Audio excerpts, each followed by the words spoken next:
All Pakistan textile mills association ने खतरे की घंटी बजाते हुए तवाने की बुलंद कीमतों की वजह से इंडस्ट्री बंद होने का खदशा जाहिर किया है। All Pakistan textile mills association की जानिब से चंद माह में बड़ी सनतें बंद होने का खदशा जाहिर किया गया है।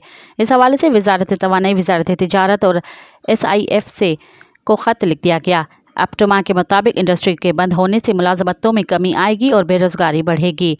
खत के मतन में कहा गया कि पाकिस्तान बरामदी मार्केट शेयर खो रहा है और सनत दम तोड़ रही है। इंडस्ट्री को इस वक्त 50 रुपये फी यूनिट में बिजली फराम की जा रही है।